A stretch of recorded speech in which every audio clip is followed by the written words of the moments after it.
Kia ora koutou katoa and warm Pacific greetings. Ko Mount Wai toko maunga, ko loi mata apa ula toko awa, ko e New Zealand toko waka, ko Afualo toko papa, ko Tula'i toko whaia, ko Apia toko ukai po, ko Waimaua toko I tūmalo, he uri aho no hamoa. My PfH is more than just a cultural introduction. It is an expression of my journey, my whakapapa, and the enduring connection that I share with both land and people. My ancestors passed down to me these values, like strength, like resilience, service with alofa or love to be the anchor of my waka. These values continue to shape my commitment to supporting Māori and Pacific whānau, especially those that are journeying through the challenges of grief and loss. So I've taken the theme of the Samoan Language Week this year as the whakatauki that relates to my kaupapa. Ia malulo sa for lauilangi ma. A well-grounded self is a successful self. And it speaks deeply to my heart and to the kaupapa that I carry. So in Samoa, sa refers to a sacred canoe, but it also symbolizes our journey of life, like our body, our family, and our values. To malulo sa means to protect, to strengthen that sacred vessel before we begin our voyage. Without a strong foundation, our journey can break us. So when we anchor ourselves in who we are, our identity, our culture, our faith, we will be prepared to navigate even the roughest seas. My kaupapa is to tautoko, Māori and Pacific whānau, and ainga, honoring their strength as they nurture their children through the sacred journey of grief and healing. Just like a canoe that is well built to withstand the roughest seas, whānau and ainga are grounded in cultural knowledge, emotional support, and strong community connections that navigate the storms of grief and loss. Grief affects the whole whānau, but when we help families reconnect to their cultural roots, their sa, their sacred vessel, we are literally equipping them to carry their tamariki or their children forward through grief with strength, resilience, and hope. As a mother who has journeyed through grief myself, I know the intensity of pain and the quiet battles fought behind closed doors. My lived experiences give me not just insights, but compassion to walk alongside these families, not just as a social work student, but as someone who truly understands.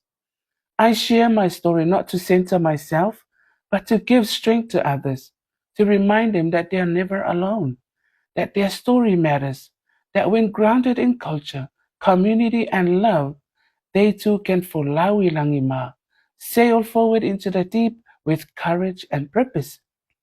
I have the privilege of working with Penina Trust. This is where I will complete my placement. Penina Trust is the only Pacifica housing provider, and it's based in the South Auckland.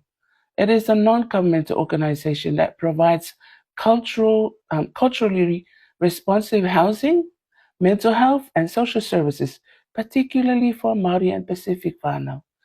So their mission is to deliver whānau-centered care that empowers families to rebuild their lives with dignity, stability, and strength. In my role as a housing navigator, I support widowed mothers and their children as they navigate the complex journey of grief and loss. My work includes securing safe, stable housing and connecting families with essential services, offering compassionate, culturally grounded support as they rebuild their futures. Looking ahead as a future social worker, I will continue to apply a Māori and Pacifica lens to my practice. This includes recognize the importance of cultural identity, collective values, and intergenerational healing. I draw on the Whanofale model, the Talanoa framework, and my own lived experiences to provide support that is not only practical, but compassionate and culturally grounded. At Penina Trust, I've learned that housing is just the beginning. True support means helping whānau find not just shelter, but also a sense of safety, a sense of hope and direction, because when our homes are stable, our tamariki can flourish. I'm utilizing the whanawhale model of care, as it is a holistic model that considers family, culture, spirituality, physical and mental health, and the environment as interconnected parts of well-being. So my work is grounded in relational practice, meaning I take time to build trust, to listen with empathy, especially in communities that may already feel marginalized or misunderstood by mainstream systems. It also reflects how effective advocacy flows from genuine relationships, not just professional obligations.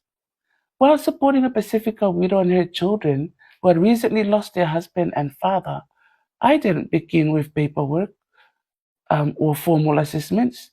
Instead, I took time to sit with the mother in a talanoa session or open conversation and listen to her story. I acknowledged her grief and honored her cultural expressions of mourning. Over time, this helped build trust. Because of this relationship, she felt safe to share her worries about housing, her children's emotional struggles, and her fears about the future. From there, I was able to walk alongside her, not just as a professional, but as a trusted advocate, connecting her with culturally appropriate supports, grief counseling for her children, and stable housing through Penina Trust. So, to truly support a grieving child, we must also support their whānau or their family and the cultural world they live in, not just focus on fixing surface level problems like sadness or behavior. In other words, healing for a child isn't just about treating what we can see, like crying, like acting out, or missing school. It's about understanding the whole picture, their relationships, their cultural identity, spiritual belief, and the environment they live in. When we care for all of that, we care for the child in a deeper and more lasting way. Utilizing the Talanoa framework allows a Pacifica approach based on open, respectful conversations that fosters connections and trust for social workers to respect Leva with the families, to share their stories and experiences in a safe space, which is essential for healing. Honoring these frameworks means to acknowledge cultural strengths, values, and lived experiences of Maori and Pacifica whānau. It challenges us as future social workers to move beyond one-size-fits-all approaches and to engage in practice that is culturally responsive, that is respectful, and relevant to the communities that we serve.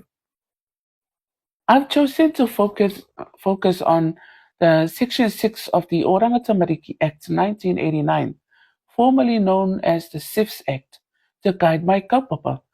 So the best interest and well-being of the child or young person must come first and take priority over all other considerations in any decisions made under this Oranga Tamariki Act 1989. This means that whether decisions are being made by social workers, the family courts, or other agencies involved in the care and protection, the child's safety, development, and overall well-being must be the primary focus, even above the interests of parents, caregivers, or professionals. So, for example, if a whānau is going through grief and loss, any support or intervention must prioritize what is best for the tamariki or rangatahi to ensure they are emotionally safe, connected to their identity, and surrounded by supportive relationships. So this policy is crucial for organizations like Penina Trust. Section 6 guides my work by keeping the focus on children's safety, emotional stability, and access to appropriate services. It affirms that tamariki are not just part of the family unit, they are a priority in themselves. One challenge I often face is that while Section 6 focuses on the child, it doesn't always consider the wider whānau around him, particularly the needs of the parent or caregiver who is also grieving. If a widowed mother is struggling to cope emotionally or financially, That has a direct impact on her child's well-being. Yet, there is little structural support for the adults unless a referral is made through separate services.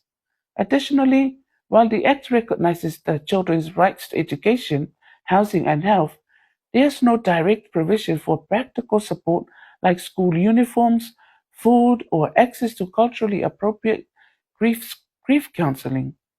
These needs often fall through the cracks unless charitable organizations or community based services step in. This is why I chose this policy, because while it centers on children, it also highlights the gaps that still exist in supporting grieving families holistically. My Kaupapa reminds us that you cannot support the child without supporting their whānau.